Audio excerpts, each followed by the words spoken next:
Yves Klein est un artiste majeur du XXe siècle.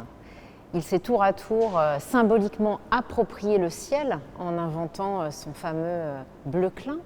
Il a imprimé la trace des corps et l'énergie des corps sur la toile avec ses anthropométries et il a réussi à restituer la puissance du feu à travers ses peintures et ses dessins de feu. À la fin de sa courte carrière, il a également initié une série qui s'appelle Les Cosmogonies, où il a essayé de saisir ce qu'il appelait les états moments de la nature, c'est-à-dire de jouer dans ses œuvres avec les forces créatrices de la nature. Cette série, il l'entreprend à l'été 1960 et il va l'appeler également Naturmétrie ou Cosmogonie. Et il s'agit bien en fait de faire une sorte de collaboration aléatoire entre son travail, son intention artistique et le hasard des éléments naturels.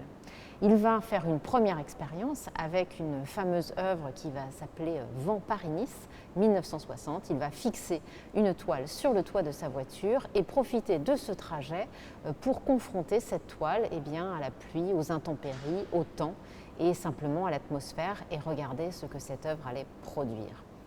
L'œuvre de la collection du Mamac, qui s'appelle COS 21 et qui date de 1961, s'inscrit dans cette veine avec une couleur très importante aussi dans l'univers de Klein, le rose.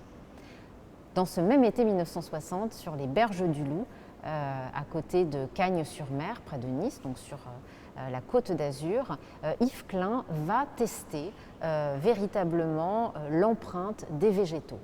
Il va vaporiser sur la toile des pigments bleus notamment, et puis des gouttes de pluie vont venir interagir avec ces éléments, ou simplement le vent qui va passer dans les roseaux va venir créer un dessin aléatoire. Ces dessins vont pouvoir aussi par la suite être recréés par des giboulées de Mars, le vent, toute forme d'éléments naturels.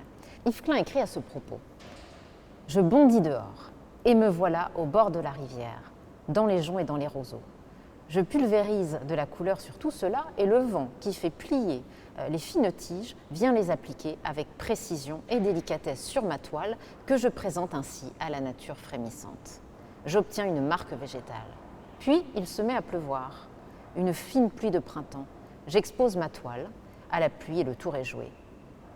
J'ai la marque de la pluie, une marque d'événements atmosphériques. » Donc dans cette série, Klein aussi marque sa proximité avec une conception spirituelle de la nature, héritée du bouddhisme zen, qui prête cette attention en fait à l'énergie des éléments, à l'énergie invisible, mais aussi aux éléments matériels primordiaux de la nature.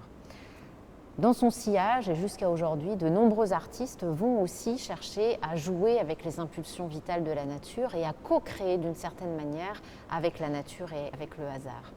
Et à bien des égards, en fait, Yves Klein a anticipé des enjeux qui nous sont aujourd'hui tout à fait familiers et qui nous concernent sur les questions écologiques de notre temps, en inscrivant son œuvre dans un cycle de vie, dans une attention finalement aussi aux vibrations et aux énergies de la vie et de la matière, et tout ça sans interagir, sans imprimer d'action sur le paysage ni sur la nature, son geste irrémédiable. Il attire ainsi notre attention sur la beauté, la fragilité, la vulnérabilité de la vie, mais aussi, comme il le dit, sur ce frémissement de la vie.